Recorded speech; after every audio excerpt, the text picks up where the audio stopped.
오늘 말씀은 우리의 삶의 첫째 우선순위가 되시는 하나님께서 둘째 우선순위가 되는 가정을 만들어주신 말씀입니다. 이 세상에 하나님께서 직접 세우신 기관이 두 개 있습니다. 하나는 가정이고 또 하나는 교회입니다. 그만큼 하나님은 가정과 교회를 사랑하십니다. 사람은 그 마음에 하나님이 계셔야 행복합니다. 맞습니까? 사람은 그 가정이 행복해야 행복합니다.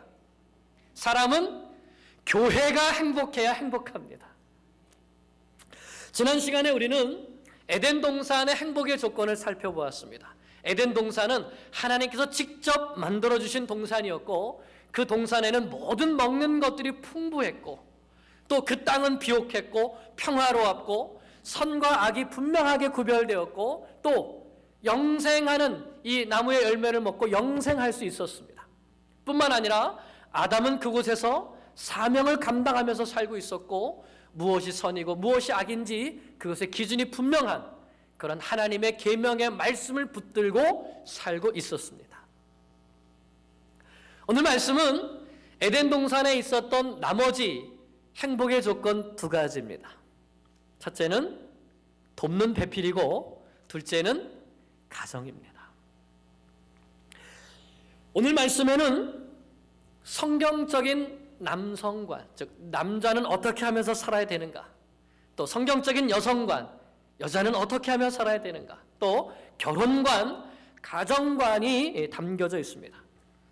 결혼을 만드신 분은 사람이 아니라 하나님이십니다. 하나님께서 결혼을 만드셨습니다. 그러므로 우리가 하나님께서 결혼을 왜 만드셨는지 또 어떻게 살라고 하셨는지 이것을 우리가 알게 되면 행복한 결혼 생활, 행복한 부부 생활, 행복한 가정 생활을 할 수 있는 것입니다. 오늘 말씀이 우리에게 배움이 되고 참으로 우리가 행복한 결혼, 행복한 가정의 삶을 살게 되기를 간절히 축복합니다. 먼저 창세기 1장 27절을 보면 하나님께서 사람을 만드실 때 하나님의 형상을 따라 남자와 여자로 창조하셨다고 말씀했습니다. 남자도 하나님의 형상대로 창조되었고 여자도 하나님의 형상대로 창조되었습니다. 그러므로 남자는 하늘, 여자는 땅, 이런 거 성경에 있습니까? 이런 거 성경에 없습니다. 혹시 부부가 같이 앉아 계시면 옆 사람에게, 남편에게, 아내에게 말씀하십시오. 남자는 하늘, 여자는 땅, 이런 건 성경에 없습니다. 똑같습니다. 똑같이 남자나 여자나 하나님의 형상대로 창조되었습니다. 그러면 무엇이 다를까요? 역할이 다른 것입니다. 하는 일이, 사명이 다른 것이죠. 남자의 역할은 무엇입니까? 19절입니다. 19절. 여호와 하나님이 흙으로 각종 들짐승과 공중의 각종 새를 지으시고 아담이 무엇이라 부르나 보시려고 그것들을 그들에게로 이끌어 가시니 아담이 각 생물을 부르는 것이 곧 그 이름이 되었더라. 아담이 모든 가축과 공중의 새와 들의 모든 짐승에게 이름을 주니라. 아멘. 아담이 무엇을 하고 있습니까? 하나님께서 맡겨주신 피조물들, 그 피조물들의 이름을 붙여주고 있습니다. 여러분, 이름을 붙여준다는 것은 무슨 의미죠? 이름을 붙여준다. 소유권, 치리권, 소유로 삼고 다스리는 이런 일을 하고 있는 것이죠. 참 하나님께서 지으신 이런 짐승들이 얼마나 많았습니까? 그런데 하나님의 형상을 닮아서 하나님의 창조 지성을 가진 인간답게 그 모든 동물들의 이름을 붙여주는 것이죠. 각각 그 특징을 따라서. 덩치가 크고 코가 긴 놈은 넌 보니까 너는 코가 길다, 코끼리 이렇게 불러주고, 또 목이 긴 놈은 너는 목이 기니까 너는 기린 이렇게 하고, 피둥피둥 살찌고 꽥꽥거리는 놈은 돼지, 뭐 이렇게 이름을 붙여주는 것이죠. 놀라운 것은 하나님께서 이 이름을 직접 다 지으시고 아담에게 받아 적어라, 아니면 외워라 이렇게 하시면서 하실 수 있는데, 하나님께서 자신이 만드신 피조물인데 그 이름을 누가 짓는 겁니까? 아담이 짓도록 하셨다는 겁니다. 우리가 창세기 1장에서 하나님께서 사람을 지으시고 그들에게 복 주시며 생육하고 번성하여 땅에 충만하라, 땅을 정복하고 모든 생물을 다스리라 복 주셨지 않습니까? 그 말씀대로 지으신 모든 것을 아담에게 맡기시면서 네가 이름 지어라, 네가 다스려라, 네가 잘 관리하라 이렇게 맡겨주신 것입니다. 이것을 우리가 무엇이라고 하냐면 청지기라고 합니다. 주인은 누구이십니까? 하나님이신데 청지기인 사람이 대신 맡아서 잘 관리하는 것이죠. 아담은 하나님께 위임을 받아서 만물을 하나님의 뜻과 하나님의 계획에 따라서 청지기로서 잘 다스리는 사명을 지금 감당하고 있는 것입니다. 여기에서 우리는 성경적인 남성상을 발견할 수 있습니다. 남자의 사명은 무엇입니까? 남자는 뭐 하는 사람이 되어야 됩니까? 하나님께서 창조하신 이 피조의 세계를 하나님의 뜻에 따라서 그것이 정치이든지 경제이든지 문화이든지 사회이든지 하나님께서 맡겨주신 그러한 사명의 장소에 각자 퍼져서 그곳에서 내게 맡겨주신 일로 말미암아 하나님의 뜻이 이루어지고 하나님의 거룩함이 나타나고 하나님의 뜻대로 다스려질 수 있도록 그곳에서 청지기로서의 사명을 감당하는 것, 이것이 성경적인 남자의 모습입니다. 그런데 이렇게 아담이 동물들의 이름을 지어주면서 아담이 뭘 발견했을까요? 아마 아담이 이 기린도 짝이 있고 돼지도 짝이 있는데 나는 짝이 없네? 이걸 발견하지 않았을까요? 그래서 20절 말씀 마지막에 보면 아담이 돕는 배필이 없으므로 이렇게 말씀합니다. 자, 이 말은 아담 혼자만 짝이 없었다 이런 뜻도 되지만 더 깊은 뜻은 아담 혼자서 이 사명을 감당하기에는 벅찼다. 돕는 배필이 없었다. 아담 혼자서 이 사명을 감당하기에는 좀 힘들었다. 이런 의미가 있는 것입니다. 우리 18절을 보십시오. 여호와 하나님이 이르시되 사람이 혼자 사는 것이 좋지 아니하니 내가 그를 위하여 돕는 배필을 지으리라 하시니라. 천지 만물을 창조하시고 하나님은 모든 것을 보시면서 보시기에 좋았다라고 하셨습니다. 그런데 그 하나님께서 보시기에 좋지 않은 것이 딱 한 가지 있었습니다. 뭡니까? 사람이 혼자 사는 것, 아담이 혼자 사는 것이 좋지 않았다는 것이죠. 그래서 하나님의 해결 방법은 무엇입니까? 아담에게 그를 위하여, 성경을 잘 보십시오. 그를 위하여 돕는 배필을 지으리라. 누가요? 내가. 하나님이 아담을 위하여서 돕는 배필을 지으신다는 것입니다. 여기서 우리는 여자를 지으신 목적을 알게 됩니다. 하나님께서 여자를 왜 지으셨습니까? 그를 위하여 무엇으로? 돕는 배필로. 그러니까 여자는 하나님의 사명을 감당하는 남자를 위해서 그를 도와주는 배필로 창조하신 것입니다. 그래서 여러분 우리가 이것을 받아들이면 남자가 행복하고 여자가 행복하고 가정이 행복해요. 여자는 그를 위하여 지음을 받았다.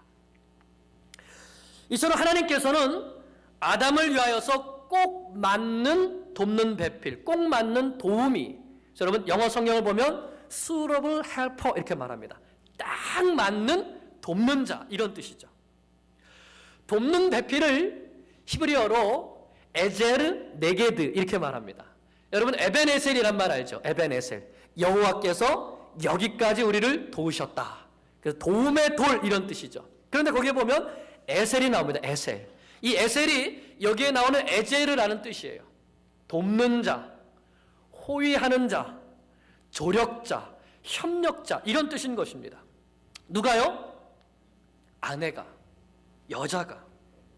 그러므로 여자는 남편의 연약한 부분을 도와주고 채워주고 협력해 주어서 남편을 완전한 존재로 만드는 자가 바로 돕는 배필 여자인 것입니다. 남자는 자기 혼자의 힘만으로는 충분하지 않습니다.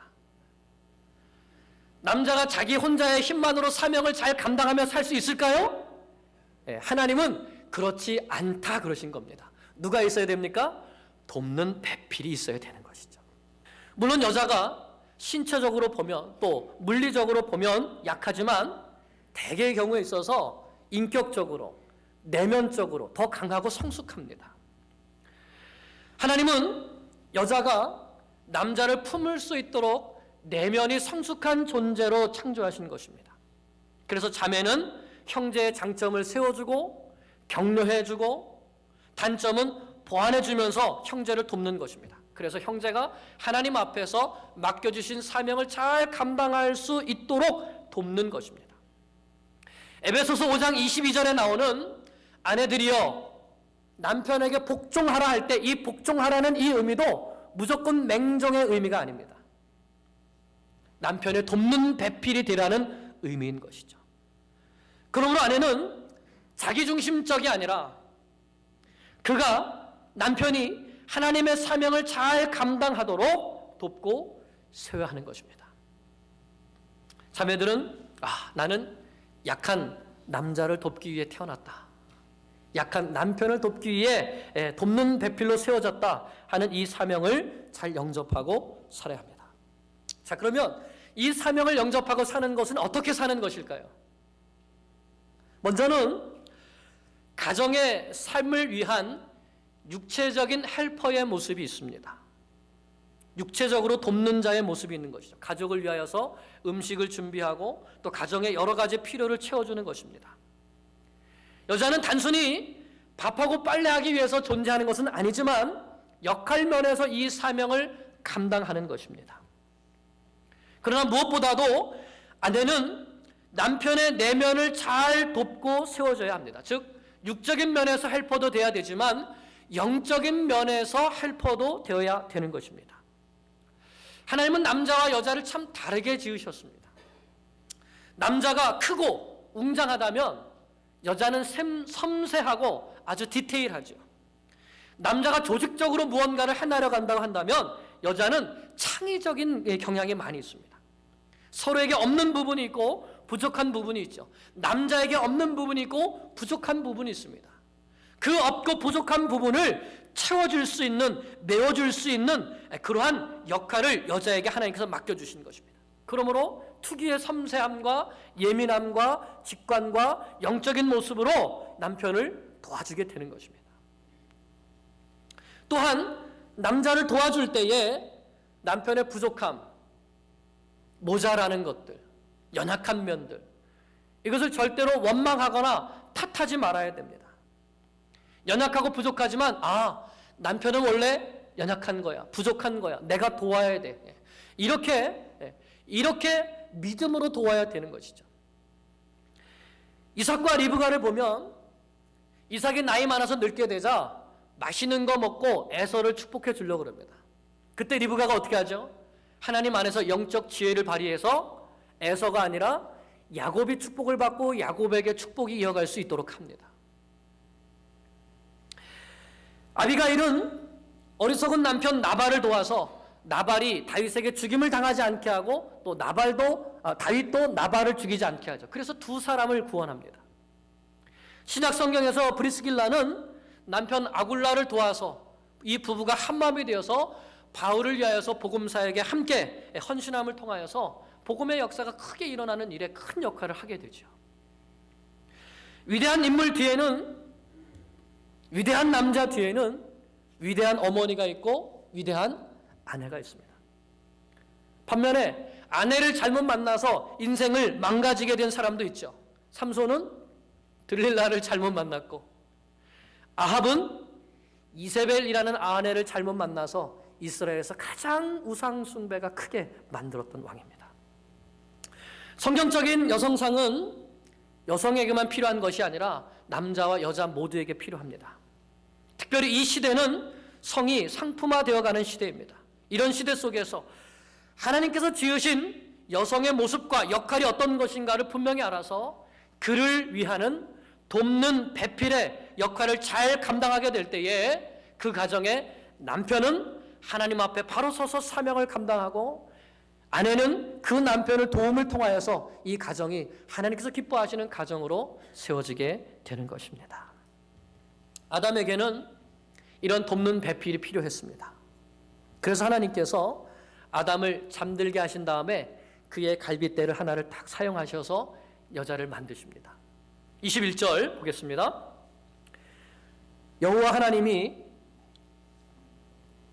아담을 깊이 잠들게 하시니 잠들매 그가 그 갈빗대 하나를 취하고 살로 대신 채우시고. 아담의 어디를 사용했습니까? 갈빗대, 갈빗뼈. 왜 아담은 흙으로 만드셨는데 하와도 똑같이 흙으로 만들지 않으시고 아담의 갈빗뼈를 빼서 하와를 만드셨을까요? 또 수많은 뼈 중에 왜 하필이면 갈빗뼈입니까? 탈무드에서는 이것을 이렇게 해석합니다. 하나님께서 아담의 머리뼈로 하와를 만들지 않으신 것은 하와가 아담의 머리 꼭대기에 올라가지 않도록 하기 위함이고, 발가락뼈로 만들지 않은 것은 아담이 하와를 함부로 밟지 못하게 하기 위함이다. 그래서 가운데 있는 갈빗뼈로 남자나 여자나 하나님 앞에서 동등하다, 그런 의미로 주셨다는 거예요. 그리고 또 하나는 이 갈빗뼈는 무엇을 보호하죠? 심장을 보호합니다. 그래서 남자가 여자를 자신의 심장을 보호함과 같이 사랑과 또 이 사랑으로 잘 감싸주고 보호해주라는 그런 의미에서 갈빗뼈로 만들었다고도 말합니다. 어쨌든 이 아담의 갈빗뼈로 만들어진 하와는 아담으로 보면 자기의 분신이죠. 자기 몸에서 나온 것입니다. 그러므로 뗄래야 뗄 수 없는 관계가 된 것입니다. 이것이 부부의 의미입니다. 나무로 살았는데 이제 하나님께서 하나가 되어 하나로 부부로 만들어 주신 이후에는 이 둘은 무엇입니까? 일심동체인 것이죠. 남편은 아내에게 자기 중심을 내어줘야 되고 나와 똑같은 인격체로 받아주면서 하나님 안에서 사랑해야 되는 것이 바로 부부의 모습입니다. 이렇게 하와를 만드신 하나님께서 직접 하와의 손을 붙잡고 아담에게로 말씀해 보면 이끌어 오셨다, 이렇게 말씀합니다. 22절, 여호와 하나님이 아담에게서 취하신 그 갈빗대로 여자를 만드시고 그를 아담에게로 이끌어 오시니. 여러분, 무슨 모습 같습니까? 무슨 모습 같으세요? 신부 아버지가 신부를 딱 데리고 신랑에게 딱 데려다주는 모습 같지 않습니까? 결혼식 모습이요. 인류 최초의 결혼의 모습입니다. 결혼의 순간입니다. 그래서 하나님께서 하와를 아담에게 딱 데려다 주시니까 그 하와를 딱 처음 해본 아담의 첫 말이 무엇입니까? 이는 내 뼈 중에 뼈요 살 중에 살이라. 인류 최초의 시를 짓습니다. 인류 최초의 노래를 불러요. 이는, 근데 이는이 무슨 뜻이냐면 와 보라 드디어, 이런 뜻이에요. 드디어. 무슨 뜻입니까? 드디어 나타났구나, 이런 뜻인 거예요. 드디어 나타났구나. 내 뼈 중에 뼈, 내 살 중에 살이다. 당신은 나와 일심동체입니다 하는 것이에요. 그래서 이 여자의 이름을 누가 지어줍니까? 아담이 지어줍니다. 아담이. 이는 남자에게서 났으니 여자라 하리라. 히브리어로 남자는 이쉬입니다. 이쉬. 여자는 이샤, 이샤. 이쉬에게서 났으니 이샤라 하리라. 정말 남자에게서 난 거예요, 그 이름이. 자, 이제 하나님의 멋진 주례사의 시간입니다. 여기에 성경적인 결혼관이 담겨져 있습니다. 결혼은 무엇인가? 자, 같이 읽겠습니다. 24절 시작. 이러므로 남자가 부모를 떠나 그의 아내와 합하여 둘이 한 몸을 이룰지로다. 부모를 떠나라고 했습니다.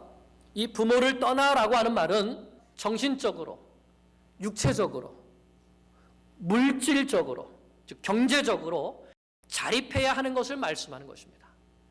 이전에는 부모님의 밑에서 부모님의 신세를 지면서 자랐다면 이제 결혼하면서부터는 자립해야 되는 것입니다. 물질적으로, 경제적으로, 육체적으로, 정신적으로.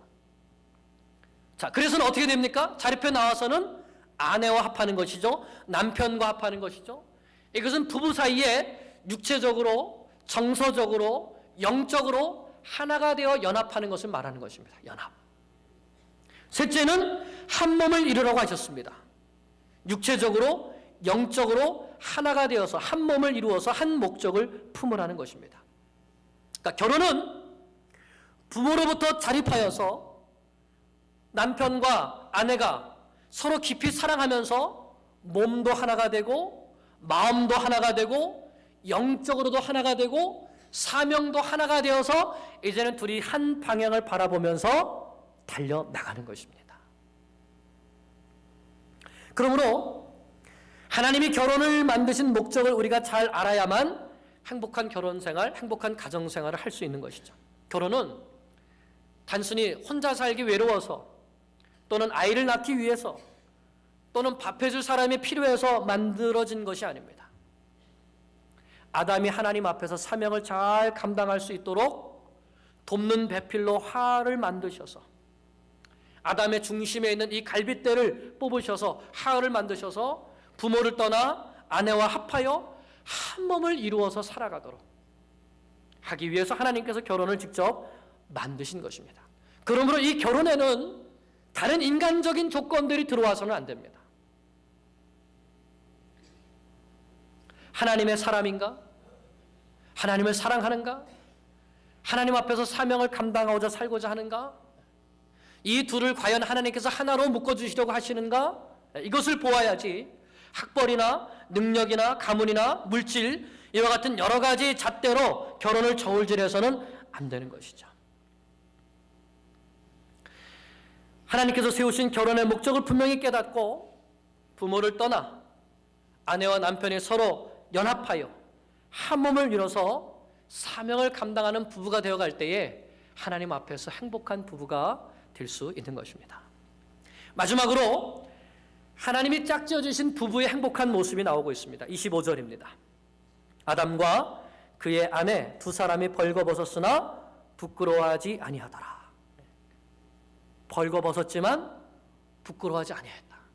자신의 있는 모습을 그대로 다 보여주었지만 서로가 자신의 부끄러운 모습과 자신의 허물과 자신의 약한 점과 자신의 수치와 이 모든 것들을 그대로 보여주지만 서로 감당해주고 사랑으로 감당해주고 서로의 허물을 덮어주기 때문에 부끄러워하지 않고 온전하게 하나가 되는 그런 모습을 보여주는 것이죠. 남편과 아내 사이에 속이는 것이 없고 감추는 것이 없고 가리는 것이 없고 서로 부족하지만 서로 감당하며 서로 사랑 가운데 하나가 되어서 살 때에 그 가정이 행복한 가정이 되는 것입니다. 여러분의 가정은 어떻습니까? 우리 가정은 어떻습니까?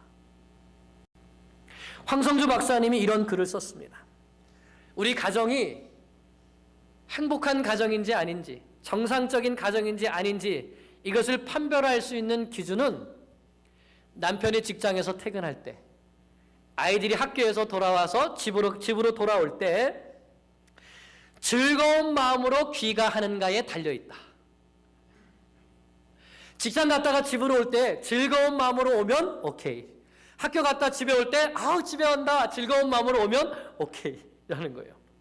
가정을 스트레스가 해소되는 곳으로 여긴다면 정상이지만 오히려 가정을 스트레스가 쌓이는 곳으로 여긴다면 어딘가 병든 것이다. 직장에서 일 끝나고 집으로 가는데 스트레스 이러면 가정이 문제가 있는 거라는 거예요. 학교에서 끝나고 집으로 가는데 엄마 스트레스 아빠 스트레스 이러면 문제가 있다는 것이죠. 그러면서 계속해서 이렇게 말씀합니다. 최고의 자식 사랑은 무엇일까요, 여러분? 최고의 자식 사랑은 이렇게 말씀합니다. 최고의 자식 사랑은 아내 사랑이요 남편 사랑이다. 최고의 자식 사랑은 아내 사랑이요 남편 사랑이다. 자녀들은 부모님이 서로가 서로에게 어떻게 대하는가를 다 보면서 자라난다는 것입니다. 그러므로 엄마가 아빠를 어떻게 사랑하는지 아빠가 엄마를 얼마나 아끼는지 그것을 자녀들에게 보여주는 것이 최고의 자녀 사랑이라고 하는 것입니다. 여러분, 그렇게 사랑하십시오. 남편은 하나님 앞에서 사명을 감당하는 존재로 살아야 됩니다. 그러나 그는 혼자로서는 부족합니다. 연약합니다. 그를 위하는 돕는 배필이 필요합니다. 하나님께서는 이 둘을 부부로, 결혼하여서 부부로 세우시면서 부모를 떠나 그 아내와 합하여, 남편과 합하여 둘이 한 몸이 될지라라고 하셨습니다. 벌거벗었으나 부끄러움이 없었던 아담과 하와, 모든 것을 다 보여주지만 서로 감당해주고 사랑해주는 부부의 모습, 그 속에 행복한 가정이 있는 것입니다. 우리 모든 성도님들이 이와 같은 남자, 여자, 결혼, 가정 이루시기를 간절히 축원합니다. 기도하겠습니다.